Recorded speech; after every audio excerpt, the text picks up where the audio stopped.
मान्यवर, अभी एक फैशन हो गया है, आम्बेडकर आम्बेडकर आम्बेडकर आम्बेडकर आम्बेडकर आम्बेडकर। इतना नाम अगर भगवान का लेते तो 7 जन्मों तक स्वर्ग मिल जाता। अच्छी बात है ना? सुनिए तो, सुनिए ना, आप सुनिए ना, मैं बताता हूं। हमें तो आनंद है कि आम्बेडकर का नाम लेते हैं। आम्बेडकर का नाम अभी 100 बार ज्यादा लो, परंतु साच अर्थ में आम्बेडकर जी के प्रति आपका भाव क्या है ये मैं बताता हूं। मान्यवर, आम्बेडकर जी को देश की पहली कैबिनेट से इस्तीफा क्यों दे दिया?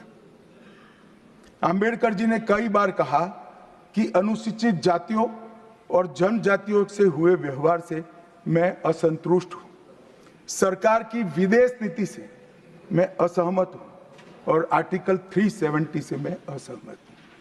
इसलिए वो छोड़ना चाहते थे। उनको आश्वासन दिया गया, आश्वासन पूरा नहीं हुआ।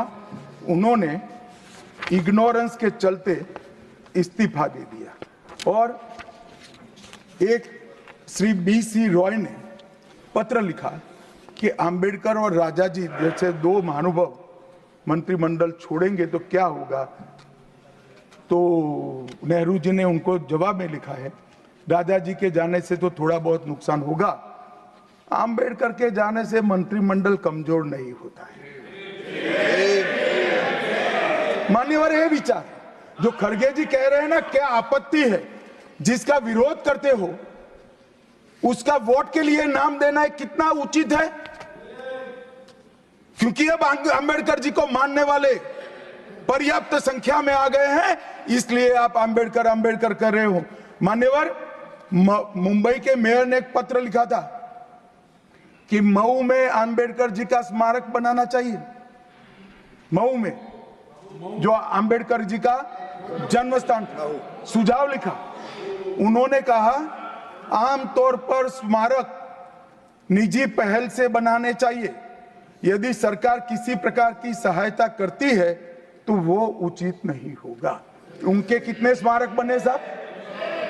कोई स्मारक आम्बेडकर जी का नहीं बना, देश भर में नहीं बना। आम्बेडकर जी के स्मारक कब बने? जब भारतीय जनता पार्टी सत्ता में आई, तब मऊ में डॉक्टर आम्बेडकर के जन्म स्थान पर स्मारक बना। लंदन में अध्ययन करते थे, वहां स्मारक बना। नागपुर में शिक्षा दीक्षा वहां बना।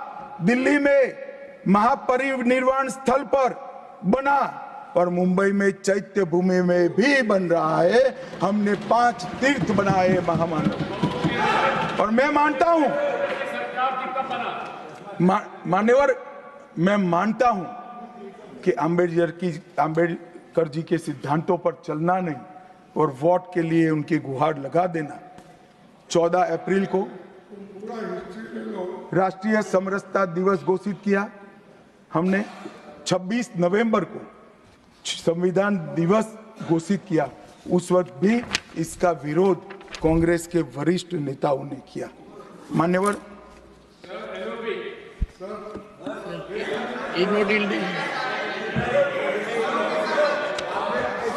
मान्यवर,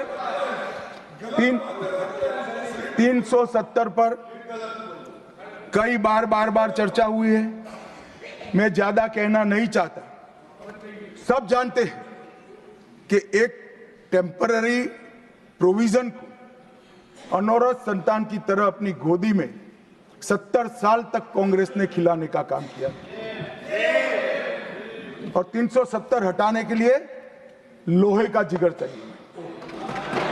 और जब देश के प्रधानमंत्री नरेंद्र मोदी जी 2019 में फिर से प्रधानमंत्री बने, एक ही झटके से इसी सदन में 370 और 35 को समाप्त। इसी सदन में कहते थे खून की नदियां बह जाएगी। खून की नदियां छोड़ो, कंकड़ चलाने की किसी की हिम्मत नहीं है। कंकड़। और मान्यवर, क्या हुआ? इसके बाद क्या हुआ? 35,000 पंचायत के सदस्य आजादी के बाद पहली बार चुनकर आए। 2,11,00,000 एक वर्ष में पर्यटक आए, पत्थरबाजी शून्य हो गई, आतंकवादी घटना 92% कम हो गई, एरिया डोमिनेशन बढ़ा। 33 साल के बाद घाटी में थिएटर में रात्रि का शो चल रहा है।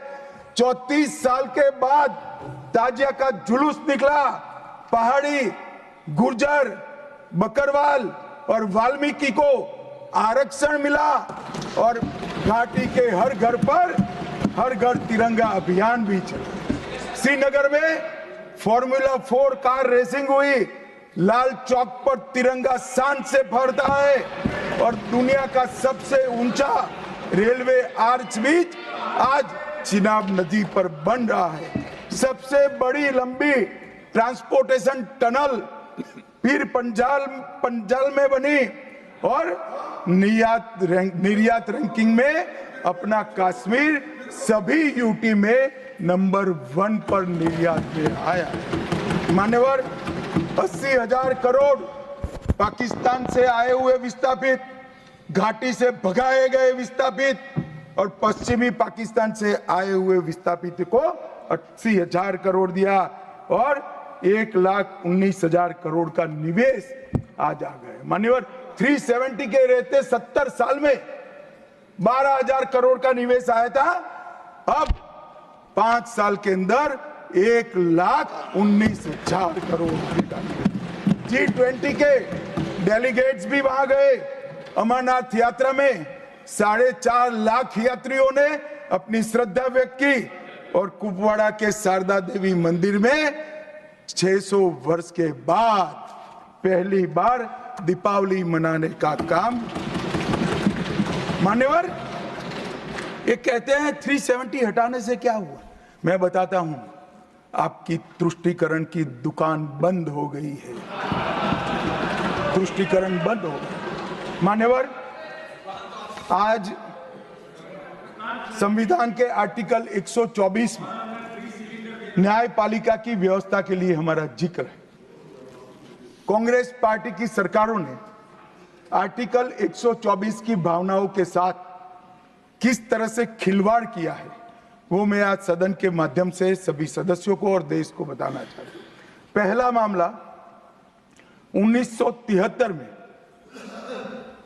जब संसद और सुप्रीम कोर्ट के बीच में न्यायिक पुनरावलोकन जुडिशियल रिव्यू के लेकर संघर्ष हुआ, तब उसको समाप्त कर देने का काम कांग्रेस पार्टी ने किया और इसके बाद में केशवानंद भारती ने फिर से इसको रिस्टोर किया। फैसले से नाराज होकर, फैसला तो चलो पक्ष में भी आता है, खिलाफ भी आता है, हमारे खिलाफ भी कई फैसले आते हैं, क्या कर सकते हैं।